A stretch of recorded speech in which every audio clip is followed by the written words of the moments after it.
என்னடான்னு குழம்பி போன பக்தர்கள்.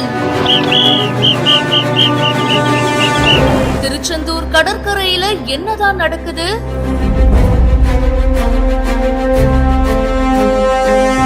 திருச்செந்தூர் சுப்பிரமணிய சுவாமி கோவிலுக்கு பல பக்தர்கள் வருகை தருவாங்க.